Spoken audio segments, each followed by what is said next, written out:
The National Electrical Code, or NEC, Section 695.4 addresses requirements for fire pump disconnects.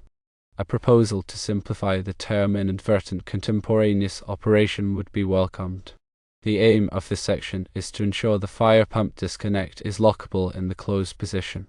This prevents the fire pump from unintentionally running when it should not, such as during maintenance or testing. The current wording can be difficult to grasp, so a simpler term would be beneficial. A possible alternative is to use unintentional simultaneous operation instead. This revised wording clarifies that the focus is on preventing the fire pump from running unintentionally while other activities are taking place. The Code Making Panel, or CMP, encourages proposals that make the NEC easier to understand and apply in the field. If you have a suggestion for improving the NEC, you can submit it through the National Fire Protection Association, or NFPA, website. Firstly, it is important to understand the function of a fire pump. Fire pumps are critical components of fire protection systems in buildings. They provide the necessary water pressure and flow to fire sprinkler systems and hose streams, enabling them to effectively suppress or extinguish fires. Secondly, fire pumps are typically driven by electric motors or diesel engines, ensuring a reliable water supply even during power outages. The electric motors receive power from a dedicated electrical circuit with a disconnect switch that allows the pump to be isolated for maintenance or testing. Thirdly, the NEC provides specific requirements for the installation and wiring of fire pumps to ensure their reliable operation and prevent electrical hazards. These requirements address issues such as overcurrent protection, grounding, and separation of fire pump circuits from other electrical systems. The disconnect switch for a fire pump plays a crucial role in allowing qualified personnel to safely perform maintenance or testing on the pump or its associated equipment. When the disconnect switch is opened, it isolates the fire pump from its power source, preventing accidental startup and electrical hazards. However, it is essential that the disconnect switch can be locked in the closed position to ensure that the fire pump remains available for operation during a fire emergency. The NEC requires that the fire pump disconnect switch be lockable in the closed position to prevent inadvertent operation of the pump during maintenance or testing. This requirement is intended to protect firefighters and building occupants by ensuring that the fire pump is always ready to respond in the event of a fire. The term inadvertent contemporaneous operation has been identified as being unclear and difficult to understand. This term refers to the possibility of the fire pump starting unintentionally at the same time that maintenance or testing is being performed on the pump or its electrical system. The Code-Making Panel recognizes that simplifying this term would improve the clarity and usability of the NEC. A simpler term would reduce the likelihood of misinterpretation and ensure that the intent of the requirement is properly implemented. A suggested alternative to inadvertent contemporaneous operation is unintentional simultaneous operation. This revised wording is more straightforward and easier to understand, while still accurately conveying the intended meaning. It clearly states that the concern is with preventing the fire pump from starting accidentally while other work is being performed in the system. The Code-Making Panel encourages stakeholders to submit proposals for improving the NEC. These proposals should be well-reasoned and supported by technical justification. They should also clearly explain the problem being addressed and the proposed solution. The Code-Making Panel carefully considers all proposals and makes decisions based on the best available information. To submit a proposal to the NFPA, you must first create an account on the NFPA website. Once you have an account, you can access the online submission system and follow the instructions for submitting a proposal. The submission process involves providing information about the proposed change, including the specific section of the NEC being addressed, the problem being addressed, the proposed solution, and the technical justification for the change. It is important to provide sufficient detail to allow the Code-Making Panel to fully understand the proposal and make an informed decision. The NEC is updated every 3 years, with the latest edition being the 2023 NEC. The process for revising the NEC involves multiple stages, including the submission of proposals, the review of proposals by the code-making panels, the publication of a first draft report, the submission of comments in the first draft report, the review of comments by the code-making panels, the publication of a second draft report, and the submission of motions to the NFPA membership. The NFPA membership votes on the motions, and the results of the vote determine the final content of the NEC. The NEC is a comprehensive set of requirements for the safe installation and wiring of electrical systems. It covers a wide range of topics, including general wiring methods, equipment installation, special occupancies, and emergency systems. The NEC is updated regularly to reflect changes in technology and industry best practices.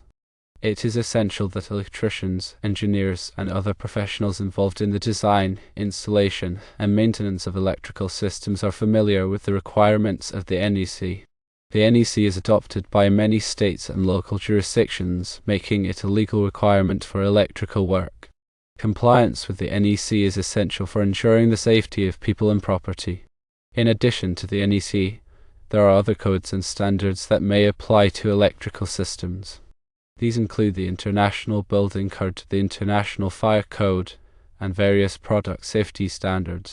It is important to be aware of all applicable codes and standards when designing, installing, and maintaining electrical systems. The NEC is a valuable resource for anyone involved in electrical work. It provides clear and concise requirements for the safe installation and wiring of electrical systems. By following the requirements of the NEC, you can help to ensure the safety of people and property. Firstly, understand the role of the disconnect switch. The disconnect switch is a crucial safety component in the fire pump electrical system. It provides a means to completely isolate the fire pump from its power source, allowing qualified personnel to safely perform maintenance, repairs, or inspections. Secondly, recognize the importance of lockable disconnects. The requirement for a lockable disconnect switch is intended to prevent accidental or unauthorized operation of the fire pump during maintenance or testing. By locking the disconnect in the open position, personnel can be assured that the pump will not start unexpectedly, potentially causing injury or damage. Thirdly, consider the potential hazards of inadvertent operation. Inadvertent operation of the fire pump during maintenance or testing can create a variety of hazards, including electrical shock, mechanical injury, and damage to the pump or its associated equipment. Fourthly, appreciate the value of clear and concise language in the NEC. The NEC is a complex document that must be interpreted and applied by a wide range of professionals. Clear and concise language is essential to ensure that the requirements are understood and implemented correctly. Fifthly, acknowledge the benefits of simplified terminology. Simplifying the term inadvertent contemporaneous operation to unintentional simultaneous operation makes the requirement easier to understand and apply. This reduces the likelihood of misinterpretation and ensures that the intent of the requirement is properly implemented. Sixthly, understand the role of the code-making panel. The code-making panel is responsible for developing and maintaining the NEC. The panel consists of experts from various fields, including electrical engineering, fire protection, and safety. Seventhly, embrace the process of continuous improvement. The NEC is a constantly evolving document that is updated every 3 years to reflect changes in technology and industry best practices. The code-making panel encourages stakeholders to submit proposals for improving the NEC. Eighthly, utilize the NFPA website as a resource. The NFPA website provides a wealth of information about the NEC, including the full text of the code, training materials, and resources for submitting proposals. Ninthly, prioritize safety in all electrical work. Safety should always be the top priority in any electrical work. By following the requirements of the NEC and using safe work practices, you can help to prevent accidents and injuries. Tenthly, stay informed about changes to the NEC. The NEC is updated every 3 years, so it is important to stay informed about the latest changes. You can stay informed by attending training courses, reading industry publications, and visiting the NFPA website. The fire pump disconnect must be readily accessible, typically located near the fire pump controller. This allows for quick isolation of the pump in case of emergency or during maintenance. The disconnect should be clearly labeled to indicate its purpose and the equipment it serves. Proper labeling helps prevent confusion and ensures that the correct disconnect is used. The disconnect must be suitable for the voltage and current requirements of the fire pump motor. Using an undersized disconnect can lead to overheating, failure, and potentially a fire hazard. The disconnect should be rated for the interrupting capacity required by the electrical system. Interrupting capacity refers to the ability of the disconnect to safely interrupt fault currents. The disconnect must be installed in accordance with all applicable codes and standards. This includes the NEC as well as any local or state regulations. The disconnect should be inspected regularly to ensure that it is in good working condition. Inspections should include checking for signs of damage, overheating, and loose connections. Any problems identified during inspections should be corrected promptly. The disconnect should be tested periodically to verify its proper operation. Testing should include verifying that the disconnect opens and closes smoothly and that it provides a complete isolation of the fire pump motor. The disconnect should be operated only by qualified personnel who are trained in its proper use. Unauthorized operation of the disconnect can create a safety hazard. The disconnect should be used only for its intended purpose, which is to isolate the fire pump motor. It should not be used for any other purpose, such as to disconnect other equipment or to serve as a general purpose switch. The disconnect should be maintained in accordance with the manufacturer's instructions. This includes lubricating moving parts, tightening connections, and replacing worn components. The disconnect should be replaced if it is damaged or worn beyond repair. A damaged or worn disconnect can be a safety hazard and should be replaced as soon as possible.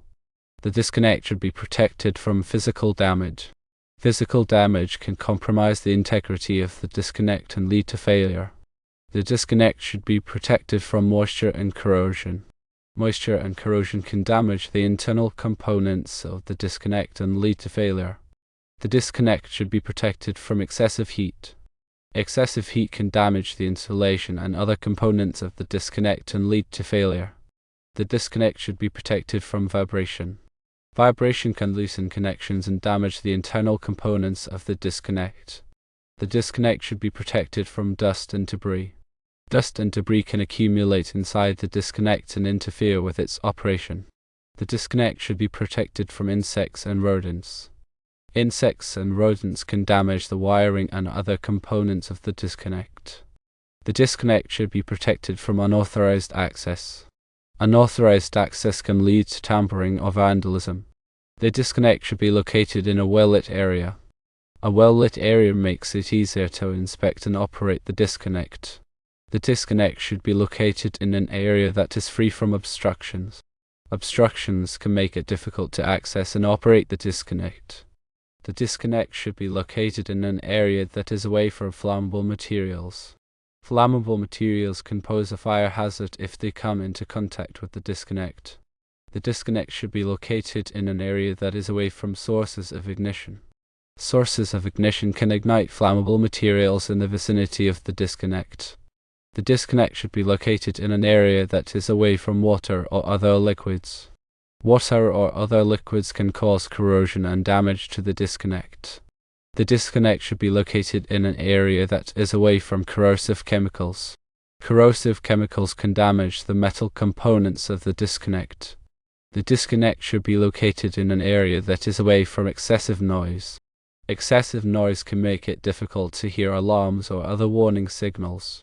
The disconnect should be located in an area that is away from electromagnetic interference. Electromagnetic interference can interfere with the operation of the disconnect. The disconnect should be located in an area that is away from radiation. Radiation can damage the components of the disconnect. The disconnect should be located in an area that is away from extreme temperatures. Extreme temperatures can damage the components of the disconnect.